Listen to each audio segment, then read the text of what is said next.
welcome to Be Hero Fights. I'm Tom. I'm Brian. I'm Danny. And I'm Pat. And we are here to discuss Or fuss. over two hotly debated, highly related topics. So last week we had a great fight with some of our friends from the Scene Snobs over what's the better show right now on Disney Plus, and arguably the better show right now on TV between WandaVision and The Mandalorian. And it was a fantastic fight. Those guys are great. So go find them, find the Scene Snobs, listen to what they have normally. But it was a great episode. So go back this last week and listen to what we had to say. And if you guys have not watched that season finale of WandaVision, oh my Lord, it was so good. Yeah. Oh my gosh. Yeah, exactly. And it was a fantastic fight. It's no secret here that I'm not the biggest Star Wars fan, but so I was happy when WandaVision won, but it was a really really good fight. And I do like both shows. I do have all the respect in the world for The Mandalorian and WandaVision. Yeah, this finale is incredible. So and I love everything that is comic books and Star Wars, so it was a hard fight for me either which way. Yeah. But with that being said, why don't you guys let us know what your thoughts were? Reach out to us on our social medias and tell us in the comments. You can tell us right here on our YouTube, either under that episode or this one, or you can hit us up on our social medias at Facebook.com/BeHeroMedia or Instagram.com/BeHeroMedia. On Twitter at BeHeroFights, and everything that is BeHero at BeHeroMedia.com, including our blogs and everything else that we do, including our review of the WandaVision finale. That's right. And merchandise is coming out soon. I wanted to showcase Danny's very hard work. Well, Brian designed it. Oh, yeah. It was all me. But Danny made it. Yeah. She brought the design to life. That's right. So, golf clap real fast for Danny. Yes. Thanks, guys. A couple comments, though. Yeah. Kind of housekeeping, cleanup. We forgot some things last time. So first of all, Mel commenting on the console versus PC debate, weighing in on that. She said, I'm not much of a gamer myself, but both sides have great arguments. I feel the ruling was the best, though I personally would probably go for PC due to lack of coordination. LOL. Yeah. I mean, thanks for the thoughts. I'm glad that you agree with the judge's ruling. I felt very happy for winning. So one of the few times Brian let me win. Right?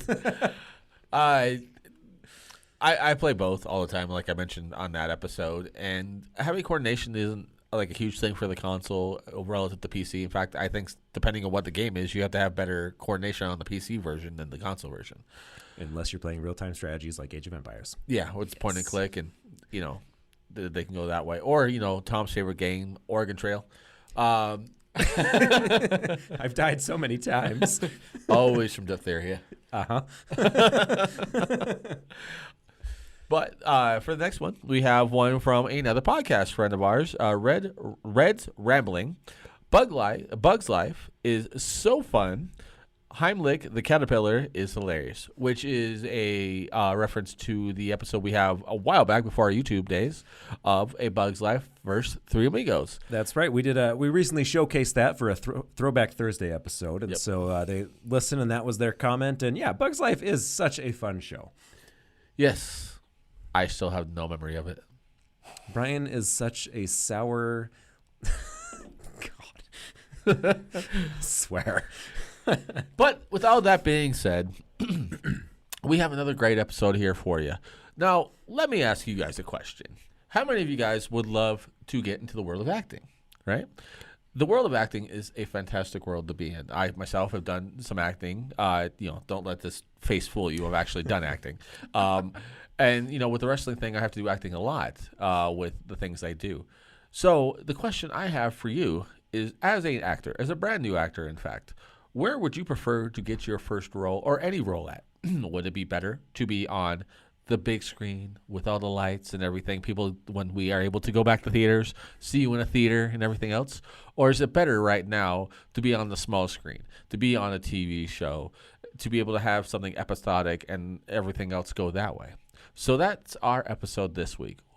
As an actor, which is better, the small screen or the big screen. Especially, yeah, exactly, and especially with today's landscape that is changing so rapidly. And to help us today, we have an extra special guest. Please welcome Nicholas Rice. How you doing, Nick? Doing well, guys. Thank you for letting me have. Or thank you for getting me on here. This is awesome. Well, thanks for joining us on your busy schedule. We know as an actor yourself that you're all over the place doing things constantly. So thanks for giving us the time. And not just an actor, but a screenwriter as well. Yeah. I am. Yeah, I've been acting for about 3 years, and I just wrote my first feature film, which is going to be, from what I hear from my producers, it's going to be more of a franchisable thing. So it's going to be about 3 movies, and then turns into a TV show after that. Awesome. That's very incredible. cool. So you're kind of covering both bases for us. Yeah. I'm trying, man. I'm trying. Right on. All right, Nick. So what we're going to have you do is you'll be our special guest judge. So myself and Tom will be fighting, and these two hooligans here on the ends will be just adding in random comments and whatever they think is funny. So, and while we are debating, you are always welcome, of course, to ask any questions to help prompt the debate or to help clarify any of the points. So definitely feel free to intervene at any point. Yeah. So we'll start off like we've been doing recently on our new format. So we'll do our round one where we will explain both ends and just give our opening statements. And then our round 2 is we'll rebuttal each other and maybe throw a couple of punches or whatever. And then we'll do our final thoughts, which will be the final round. That's right. All right. So, Senor Tom, what would you like to fight for? I think I've kind of flip-flopped on this quite a bit, but I think I'm going to go with my bread and butter. I think I'm going to say acting for the big screen, for movies, theatrical releases. I think that's where I would like to be. Good choice. It's the wrong one, but good choice. So, all right. So let's go ahead and get this started off. Tom, why don't you start us off at Round 1. Fight! All right, round 1. So here's the thing.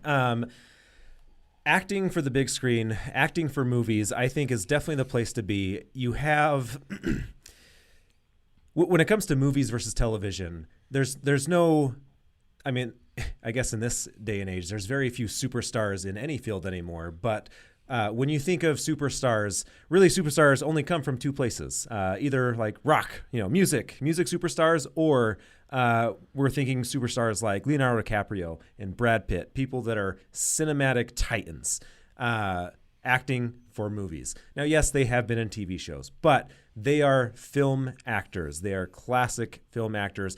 And so when I think about that, when I think about the people that are the most influential, that have had the biggest impact on my life as someone that really draws so much inspiration from storytelling, I am inspired the most by actors for movies. I think that they are able to do so much more in so much less time, and I think that is wildly underappreciated in today's landscape of binging series.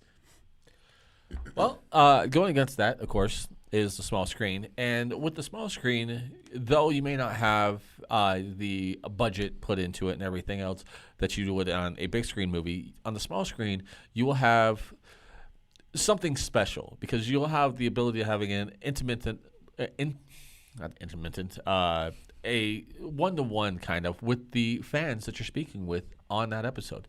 Not to mention you're able to expand on that story you're trying to tell over multiple episodes instead of the 2 to 2.5 hours you may have in a movie. Or, if you're lucky, have multiple movies to do that same story in. With the small screen, they are able to do more direct character and storytelling because they don't have to worry about all of that big budget end of things. Not to mention they don't have to worry about as much with the marketing and everything else. The small screen is where every good actor should build their chops to start with to get everything in there. You look at people now that are in the small screen, like, say, Stephen Amell from Arrow or so many more that are out there right now. That's the reason you know who they are is because of the small screen. If Stephen Amell would have done movies pre-Arrow, there's no way you would have known who he was because you wouldn't be able to see the range he was able to create in the series. So that's the opening salvo. I mean, these are pretty quick and easy to do. So Pretty straightforward points. Yeah. Round 2. Fight. All right, Nick, do you have any thoughts or questions before we start duking I've it got out? all kinds of questions. Okay, so when it comes to the movie side, and this is just a question, are you speaking more as an observer, or do you want to give a point of more as like an actor? So, and also the point is, are you thinking of just the story arc, how a story's told, or are you thinking of like the actor and his work? Like what's best for the actor or what's best for the customer? You know what I mean?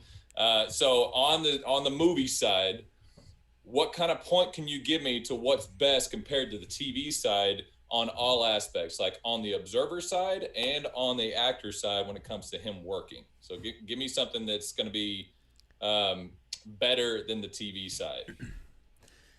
Okay. I'm not an actor. But, it was a dream of mine. I do dabble in screenwriting, but I'm not a screenwriter. I think as an actor, or any entertainer, like you want to connect with people. I think movies are able to build that connection and showcase your finest work much better than TV shows. TV shows so often have filler episodes and things where you're written in and out. A movie is where you can really showcase your purest, most specialized work as an entertainer, as someone that is connecting with not just yourself and the story, but also with the character that you're trying to portray and how you want the audience to feel about that character because of what you are doing. I think when it comes to television, a lot of television actors really tend to get pigeonholed. There are some very famous, wonderful actors that come from television, and if I think about probably the most influential ones, like Nathan Fillion, even Rosario Dawson, very recently with her work on the Marvel Netflix and now The Mandalorian, where else can we find them? Like they're huge in the pop culture, geeky, nerdy realm of things, but you still can't put them toe to toe with Leonardo DiCaprio. I keep coming back to that, but like even Keanu Reeves, most big actors, I feel like when you start and when movies are your focus, you have a bigger landscape, a bigger arena to play in, because you can go do television work, but you can also do movies. And I think all too often with television acting, you get pigeonholed there, and then you kind of it's a lot easier to get stuck. And then, not only that, but you're playing the same character for years, sometimes your entire career, and you don't get to really truly broaden your abilities and your skill set, or not even just broaden, but prove your skill set with other characters. Vin Diesel. Okay, so what's your all-time favorite movie? Like one you can watch over and over and over again. Like you literally get done watching it, you hit. Well, I almost said hit rewind. Sorry, that's my age coming up. No, I get you it. Start I understand it over rewind. and you watch it again. So tell me your all-time favorite movie. That's really hard. I wouldn't say that I have an all-time favorite movie. There are some favorites. I would say I'm a huge horror fan. Evil Dead 2 is probably one of the movies I've seen more than anything. Evil Dead 2, Anchorman 1, those are probably two that I can just watch over and over and over. But I also, I watch a lot of foreign films. I walked out of Anchorman 1. Like I literally paid for it and walked out. I was so bored. I'm right there with you. Movie. I can't stand Will Ferrell as a lead. I totally understand that, and that's fine. I like Will Ferrell in Elf, but for that character he was playing in Anchorman, I was done. I was like, this is too stupid. I totally get that. I think a lot of the best cinematic works recently, though, have come out of foreign films. Most recently, that just comes to mind, Parasite, Korean film, absolutely phenomenal. What they did with. Again, like what the story that you can tell in 2 hours when you're focused on these characters and focused on making everything tie together and make sense. You're not trying to sell this huge extended thing. You're not trying to serialize something. You're just trying to tell a concise, interesting story. I think foreign films have like been the best place to find that. And again, they're still films. They're theatrical release. I think that's where you get the best storytelling, and that's where actors can have like just the most creative, interesting arcs. Okay, all right. So the last question to you is, since you're arguing the movie side, try to see both sides of it. So what is your all-time, or maybe even your most recent favorite TV show? Most recent favorite TV show. I mean, I forced myself to watch Mandalorian season 2. I like WandaVision better. Okay, no, I love WandaVision. I love WandaVision. So. Yeah, I love WandaVision. I think so. I don't watch a lot of TV. I have a really hard time following serials, and like unless it's like an anime like Futurama, the 20-minute animated comedies. I'm a big fan of that. As far as more dramatic things, outside of WandaVision, I think the only other TV show that like I was really impressed by in probably the last 10 years was The Boys on Amazon. Okay, all right, yeah, that's more reality TV show, so that's a totally different aspect. Yeah. Well, no, that's not reality TV. Well, it depending on the first reality, season. like it's more based on like reality. Okay, type. yeah, I see what you're saying. I was like, it's so not but it's not like script written TV show. You know what I mean? Well, it's. So. It still counts. It still counts as binge worthy. It still counts. It's especially the way that they focus on aspects of it. And I mean, Carl Urban's character is just incredible. But around. All right, moving on to your side, the TV side. I want you to give me some specifics on why it would be better for an actor. I think you've already explained how it could be better for the observer. So how is it better for the actor on the TV side? Well, in the TV, one, you get to build your chops. On TV, depending on what you are, if you're the lead as on the episode, the whole show and all of that series runs off of your back. So it shows how good you can create a show. Going back to like WandaVision, which is a great show right now, Elizabeth Olsen is destroying it right now because of, showing off the acting chops that she has, and where she can go and not only tell the story she's trying to tell, but do it in a theme or template of the style of TV that is for that episode, from like Dick Van Dyke, I Love Lucy, The Brady Bunch, Partridge Family, whatever that theme or aspect is that they're trying to do. She changes her things just slightly because of that. You can do that with TV. You could not tell the WandaVision story in the same way in a movie because there's just not enough time.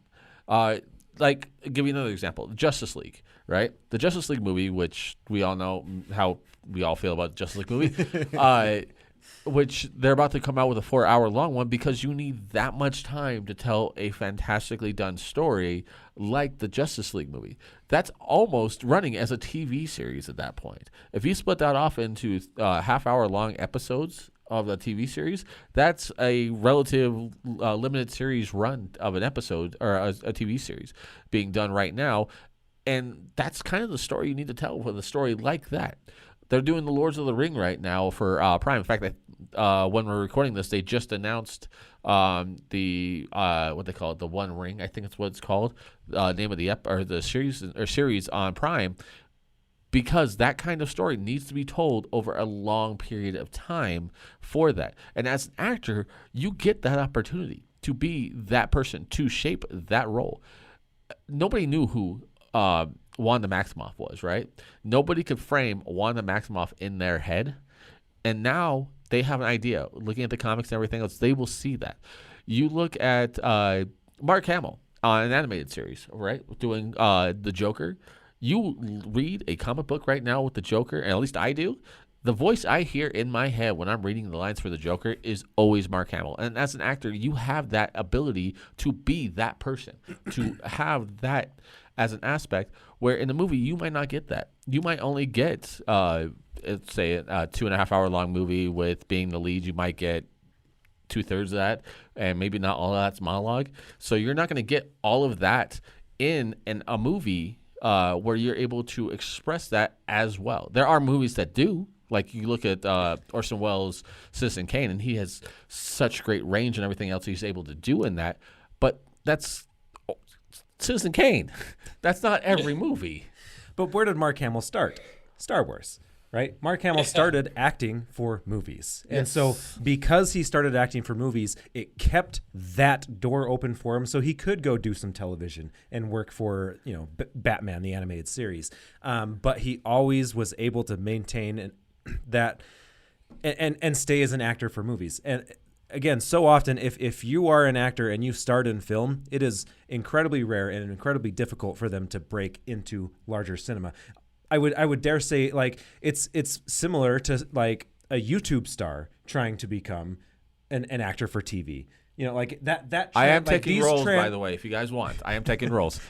We'll send you our headshots. Like the transition from like a YouTube star to a television star is going to be as difficult and as uncommon as it is to go from television to the big screen, right? To movies.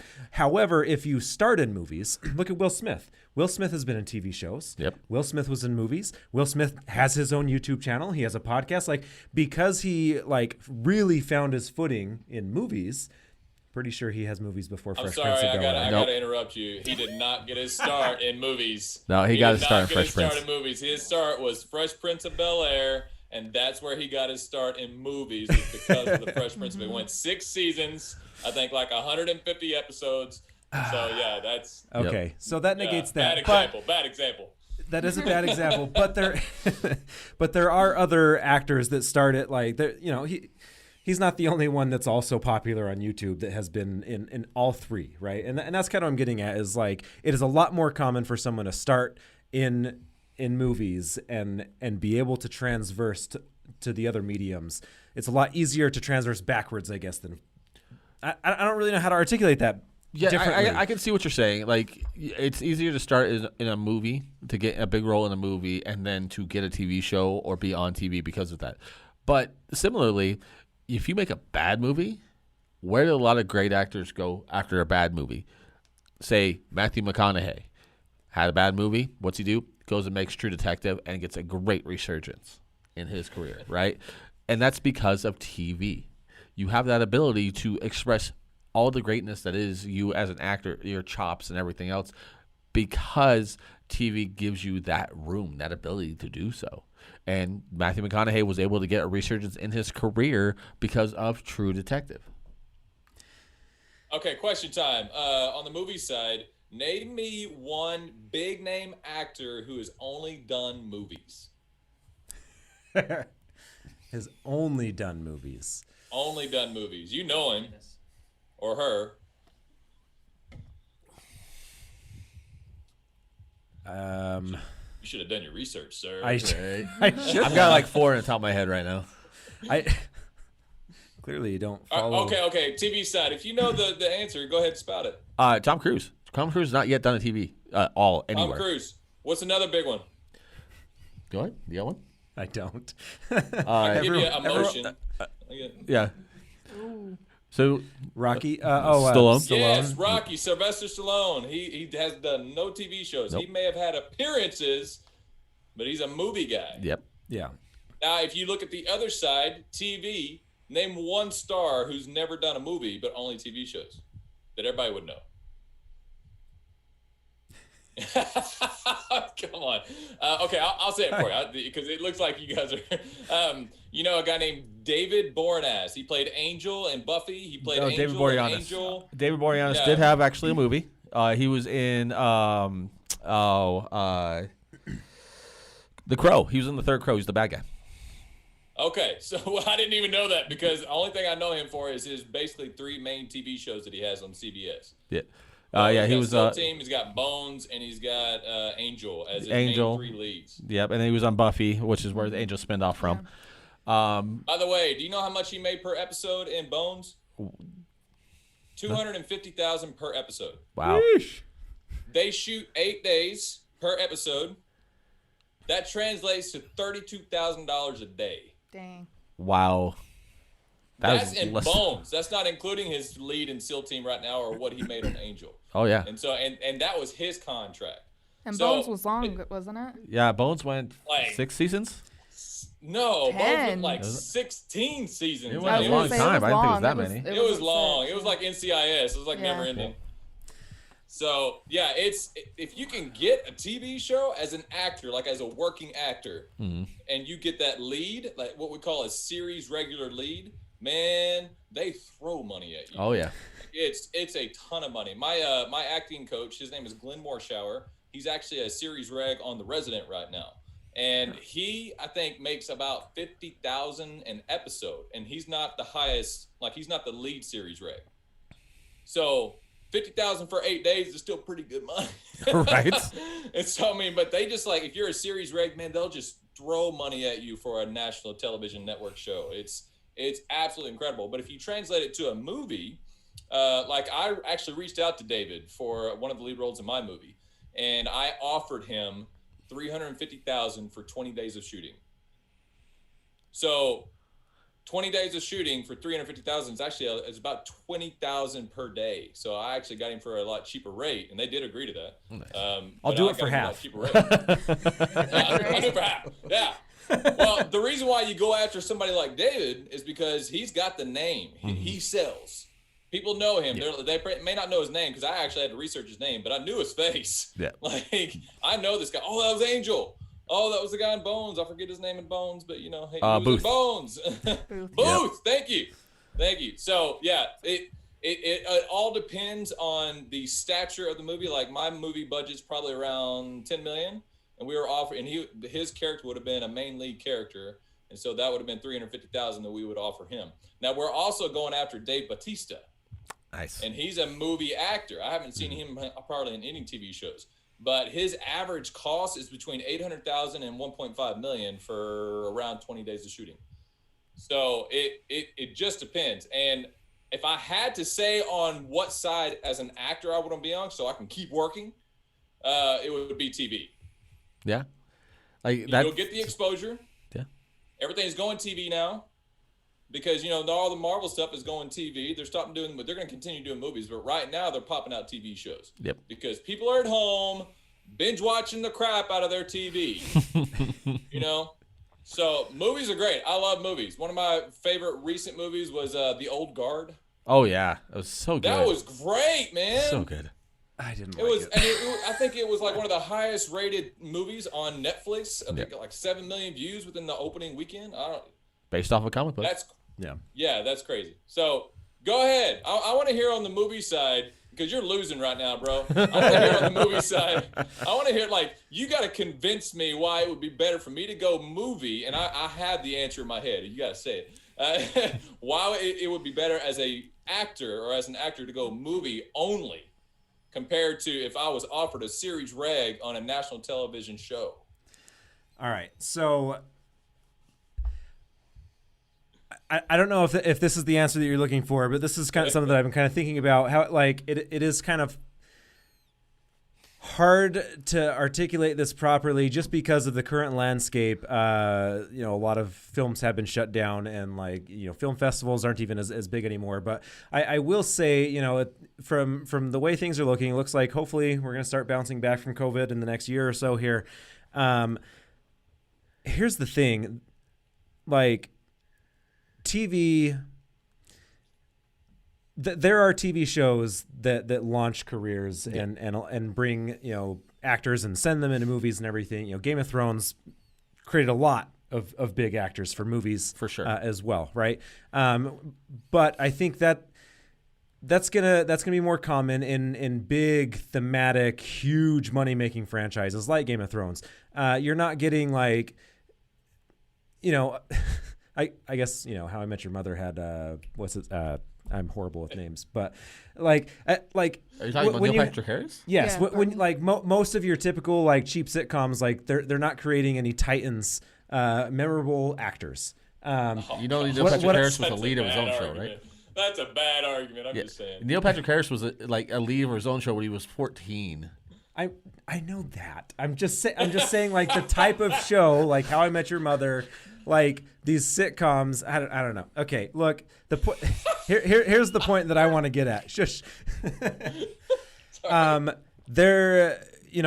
talked about foreign films doing wonderful things for storytelling and everything like that. There are, with all of the film festivals, there are a lot of incredibly talented actors and directors that are going to have a lot of opportunities to get their foot in the door through film, through TV. It's going to be a lot easier. There's going to be a lot more opportunities than having to go through a network manager. If you can go through the independent circuit, that's going to be a great way to get your foot in the door. And if you can bust your ass and you can prove it and build an incredibly well done character there, you can keep all the doors open, which was my original argument. If you can get the big door open, I think the independent circuit is going to be a good place to start. It's going to be a fantastic way. Like, I don't know, one of my favorite comedy horror movies is Tucker and Dale versus Evil, right? Oh, yeah. Like, so good.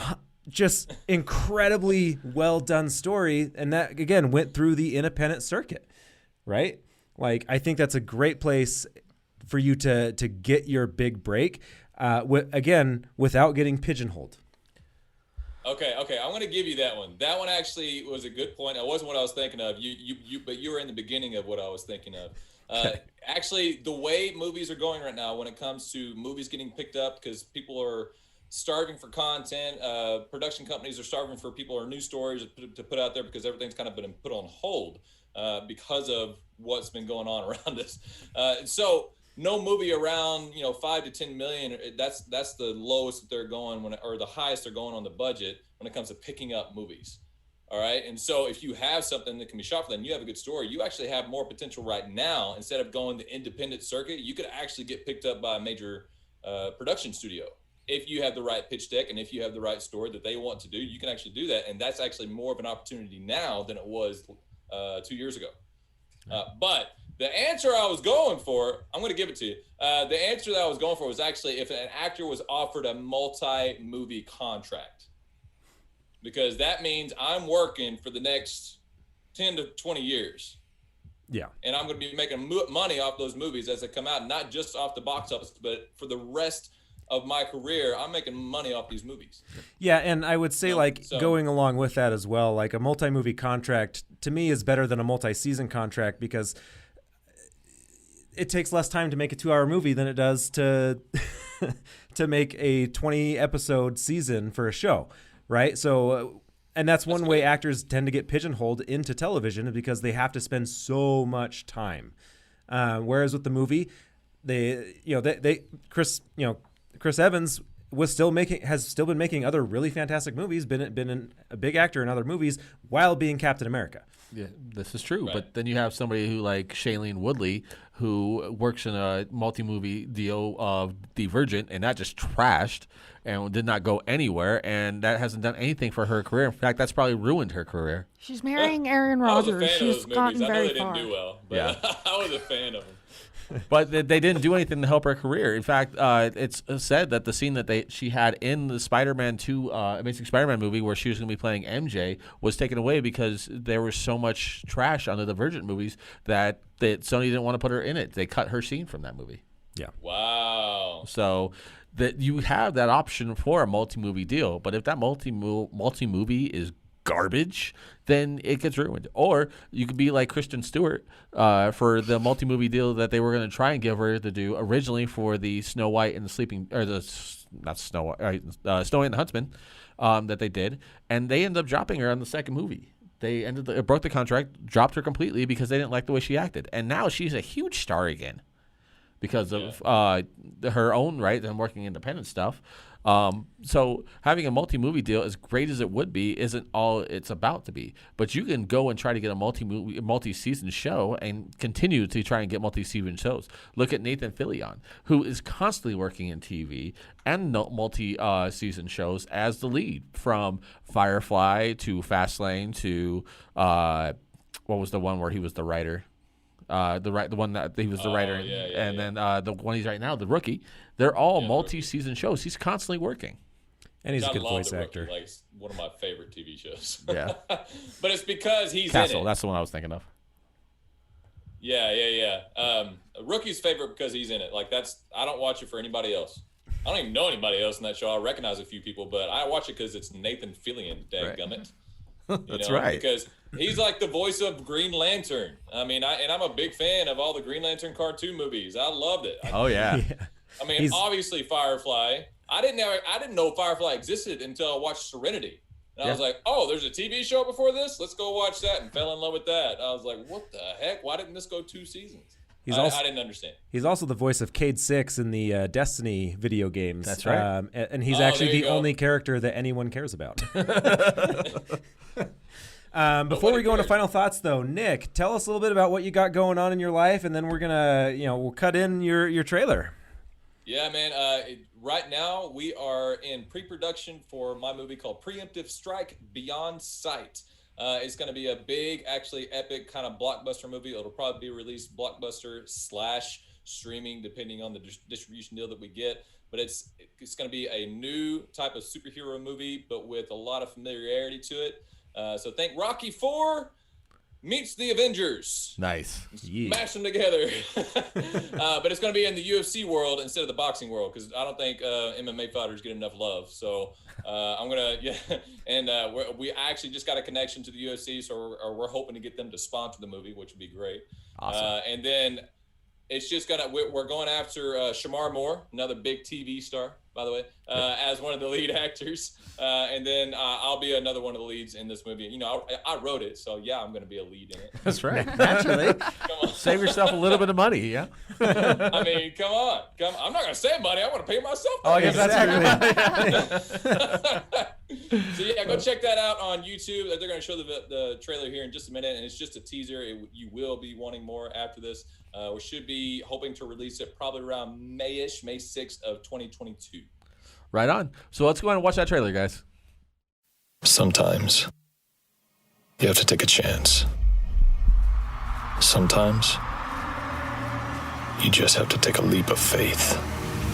My way, my rules. It's like he can see what's coming. Look your opponent in the eye. From what I've heard, Gabe has got to be the most anticipated fighter we've ever seen. I'm not sold. He doesn't have the experience. Sure, I'll fight him. You cannot do this. You're too old. This could potentially kill you. If anyone can do this, it's you. I know the odds are against me, but I can't ignore this feeling. 110 pounds, all the way from Dallas, Texas, Gabe Larson!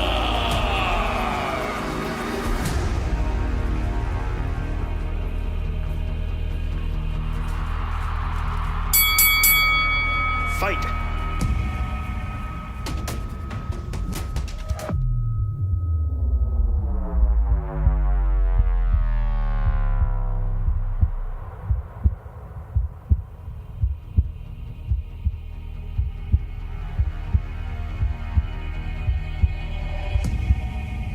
Go. Oh! Drake takes a huge body shot.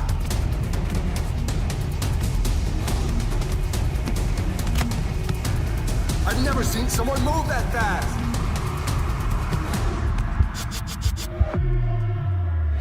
I was made for this.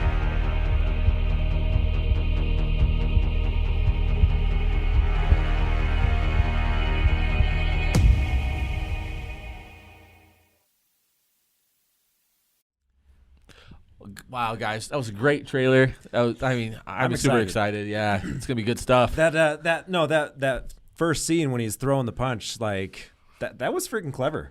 I like that, actually.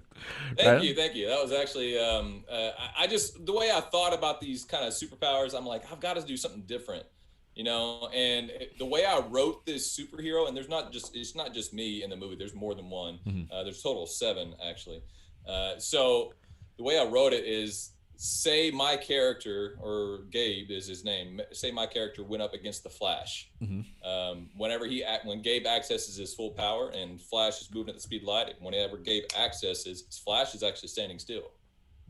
And so it doesn't matter who he's going against. When he activates his power, he's moving faster than the other person. Wow. Yeah, that's awesome. I'm like super excited for this, man. So good luck for the movie on that, and yeah, we're super excited, and we'll be putting all the information for the trailer that you guys just saw right here in the comments, so you guys can go watch it and go out and go find it, man. It's gonna be good stuff. Yeah, man, we're excited. Final round. Fight! All right, so final thoughts. What can I say that I haven't already said? Like bumbled in the worst articulation of my podcasting career. Honestly, I'm just saying, like he's still winning, but you're right there, man. That last one was good. You're right there, so don't lose it now. Yeah, right. I'm a big Disney fan, so if you want to hit on that, go ahead. All right, so.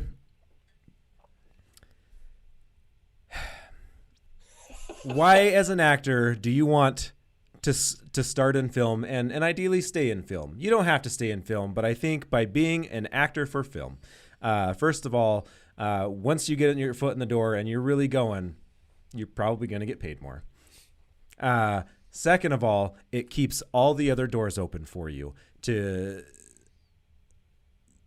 for movies, for TV shows.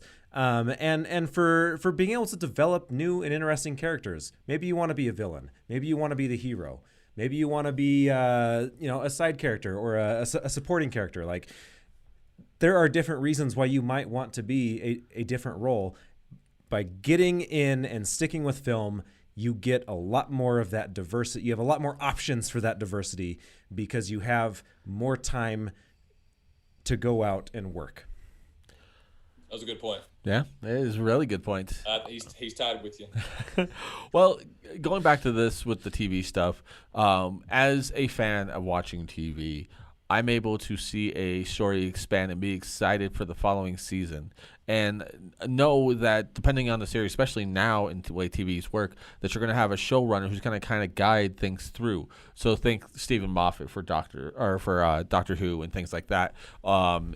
You will have a showrunner that keeps things going, and no matter who the director is for that episode, you're going to have them kind of keep everything in line, where you might have a director roll in who's going to have a little bit different vision. As an example, you watch The Flash or Supergirl, the showrunner for that show will make sure to keep Kevin Smith in line, and it's not all dialogue and dick jokes, right? For The Flash, you're going to have that as a actor or as a fan of watching TV. As an actor, you get to have the ability of creating that character as your own, right?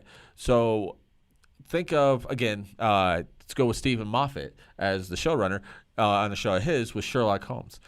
Benedict Cumberbatch plays Sherlock Holmes, which is probably one of the most commonly played people in all of movies, very rarely on TV as a TV series. He is Sherlock Holmes. He's created kind of the ideal, perfect of example of what Sherlock Holmes is, and even that's only 3 seasons. Three seasons. And it's like, I think it's 9 episodes a season for that run that they did for the Sherlock Holmes thing on the BBC. WandaVision, another great example. Elizabeth Olsen has created what we know to be Wanda. From now till whenever they decide to make something else. And she didn't have that ability to do that in a movie. She did little bits in there, but she was kind of like a whiny kid, and they didn't really give her a lot of great character work in there. WandaVision gave her that as a TV series, not in a movie. Okay. I've made up my mind already. All right, Nick, well, hit it. What is it? Okay, you both give great points, and I'm literally giving it to one side because of certain terminology that was used. Because one side used terminology that the other side didn't, that actually is in the industry. So, okay. Sorry movies. I'm gonna give it to the TV side because he actually used the term showrunner. That's something we use all the time because that's the guy that's like taking care of it and moving it forward. Also, like on the TV side, you have so much more opportunity, not just in acting, but like, I don't know if you guys are familiar with Smallville and all these other CW TV shows, but those actors will actually be directors of certain episodes, and they do that to give them that experience. But you can't do that on a movie. You say, hey, come to the director, like, hey, can I direct this day? And he's like, what? No, you're fired. So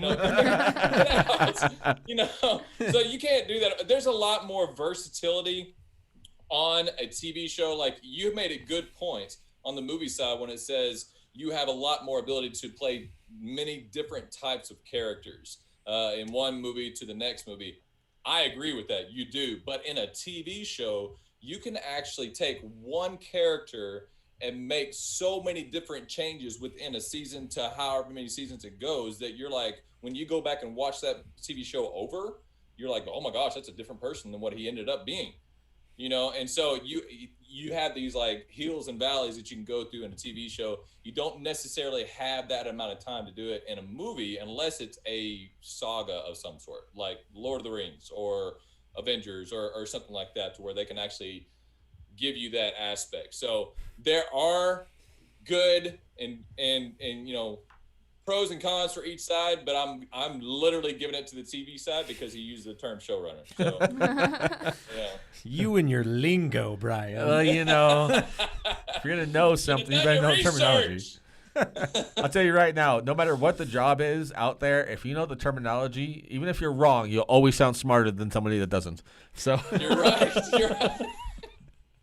You're so right. I just got through making an updated pitch deck for my movie, and oh my gosh, like I had to write what we call ROIs in it, which is return on investment. Yeah. And so I had to learn, like, you know, similar movies to my movie or what inspired my movie, and I had to learn their budget, their domestic box office, their worldwide box office, and what their percentage was on their ROI. And I'm like, you know, Rocky made, I think, 30,000% return. Yeah, 30,000. It was cheap. budgeted at 1 million, and it's still making over 300 million right now. I think it's at 327 million right now. Dang. Yeah.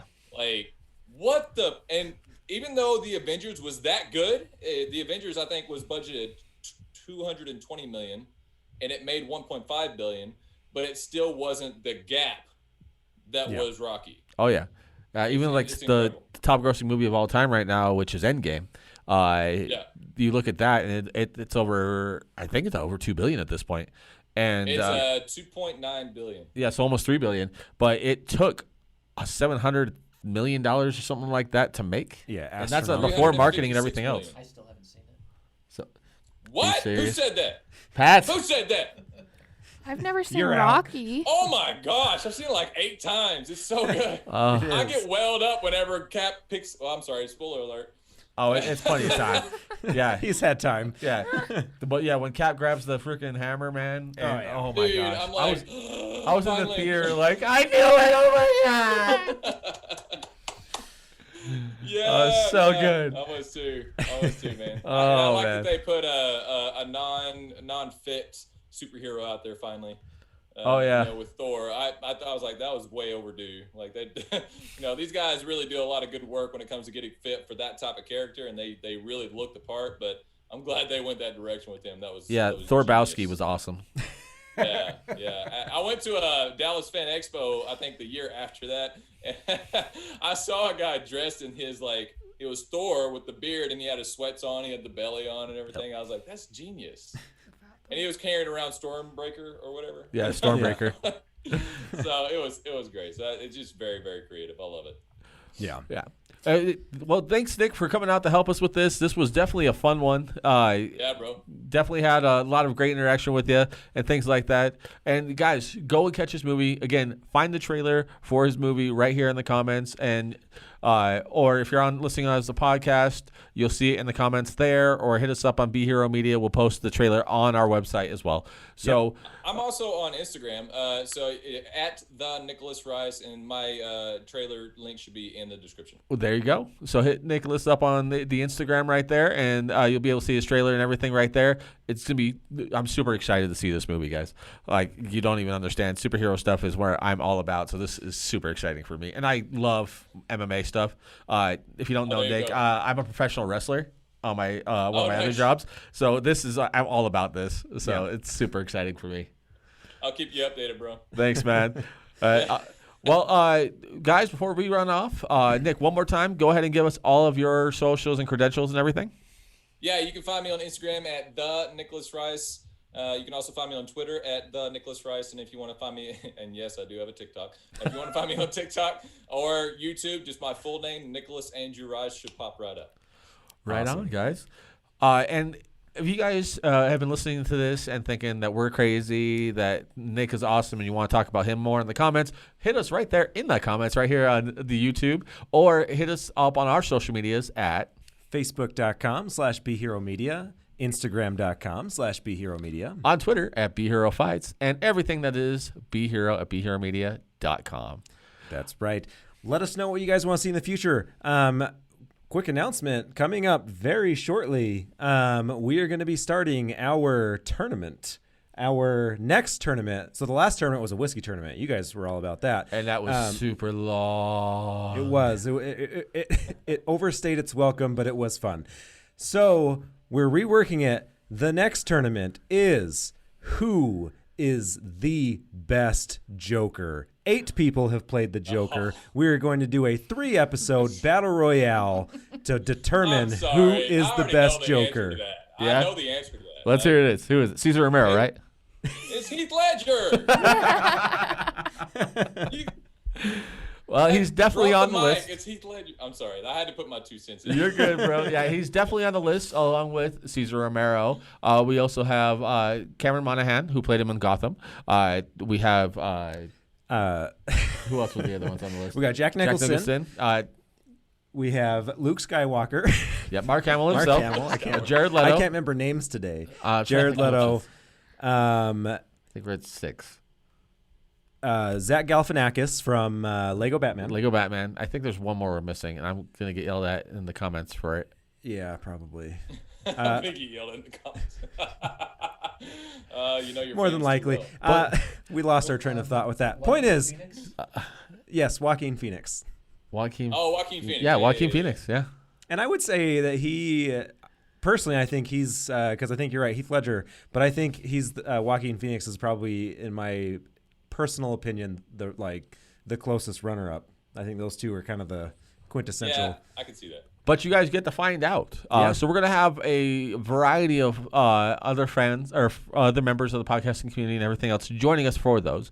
So what it's going to be is it's going to be a 4-on-4. So we'll do a 4-person battle royale for one episode, 4-person battle royale for the second episode, and the winners from both go into the finale episode. Yep. So stay tuned to that. That's going to be coming in about 3 weeks. Yep. 3 weeks? I don't know. Something like that. 2 or 3 weeks. Pretty soon. Shortly. We'll give you a date next time. But hit us up again on all of our social medias. We've run over that a few times. Make sure that you like this video, subscribe if you haven't, and share it with your friends. We want to entertain as many people as we can. That's right. All right, guys. As you all know, we end this the same way every time. And, Nick, we talked about this earlier. So, as always, fight on. Catch you guys next week.